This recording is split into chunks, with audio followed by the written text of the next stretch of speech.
Alors, Alfa Romeo de retour sur la plateforme Giorgio, vraie nouvelle ou fake news?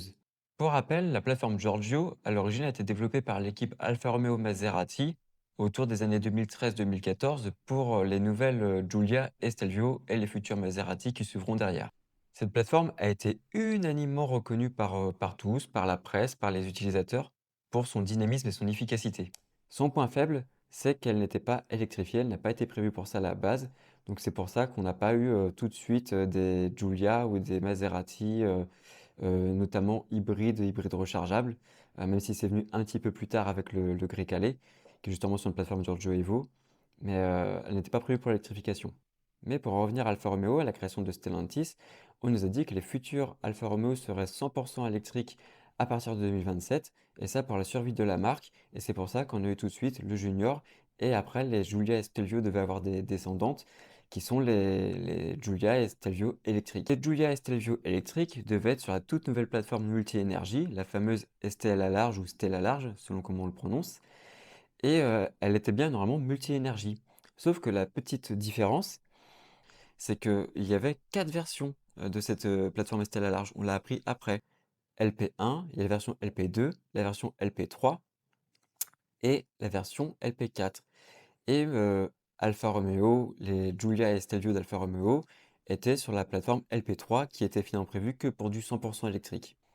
Et tout ça était quand même bien avancé parce qu'on a vu dès début 2025 les premiers spy shots du Stelvio sur la plateforme Estella Large dans la neige.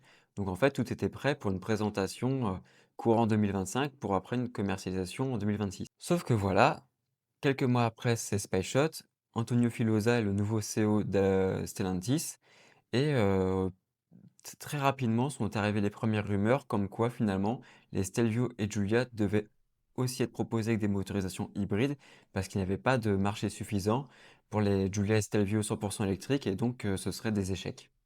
À partir de là, on a forcément parlé de report. Donc fini la présentation pour 2025, fini la commercialisation en 2026. Même si rien n'a été vraiment officialisé noir sur blanc, on a tout de suite parlé de 2027, voire 2028 pour ces nouvelles Giulia et Stelvio avec des motorisations hybrides. Que tout le monde pensait qu'il ne s'agirait que d'une adaptation de la plateforme STLA large qui est actuellement sur la version, pour rappel, LP3. Et donc, comme sur la version LP1, LP2 et LP4, il y a des versions hybrides, on s'est dit que bon, bah, il y aurait juste des modifications à faire. Sauf que le rebondissement de ces derniers jours, il y a eu des premières rumeurs sur des forums italiens, Autopareri pour les citer, qui annoncent que finalement Alfa Romeo pourrait envisager de lancer les nouvelles Giulia et Stelvio sur la plateforme Giorgio. Et notamment en fait la Giorgio Evo qui sert déjà à Maserati pour le SUV Grey Calais et les Gran Turismo et Gran Cabrio. Alors moi, ayant entendu cette rumeur, j'y croyais honnêtement au départ pas beaucoup parce que ça me paraît quand même énorme d'avoir une plateforme STL à large qu'il faut modifier et revoir tout le projet sur la plateforme Giorgio Evo. Donc j'ai contacté rapidement une source pour savoir si c'était plausible ou pas. Cette source m'a répondu qu'effectivement c'était tout à fait envisagé d'utiliser en fait les plateformes Giorgio Evo de Maserati pour Alfa Romeo pour les futurs Stelvio et Giulia.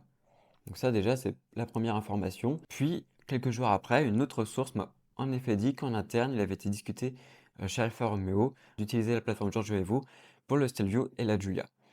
Donc finalement, ces deux sources que je juge plutôt fiables m'ont bien confirmé que même si ce n'est pas validé à 100%, qu'il y a eu des discussions et que c'est quelque chose qui est très sérieusement envisagé, notamment avec maintenant le duo en fait Maserati-Alfa Romeo et donc le partage finalement des technologies. Donc moi je trouve ça en fait plutôt fou parce que dès début 2025 tout était prêt. On m'avait même promis que fin 2026 il y aurait 4 voitures dans les showrooms, le Junior, le Tonelli restylé, la Giulia et le Stelvio. Et finalement on est début 2026, il y a le Junior, le Tonelli restylé et pour l'instant les Giulia et Stelvio c'est toujours les anciens modèles. Donc, quand on sait que tout était prêt, que finalement ils pourraient envisager de repasser sur une nouvelle plateforme, c'est assez incroyable. Donc moi, je trouve ça à la fois que c'est une bonne nouvelle parce que la plateforme est vraiment bien, et à la fois, je trouve ça aussi assez fou parce que ça repousse encore le projet d'au moins 2 ans par rapport aux plans initiaux. Voilà, donc n'hésitez pas à me dire ce que vous en pensez dans les commentaires et à me dire si vous avez aimé la vidéo. Si c'est le cas, j'en ferai d'autres. Ciao!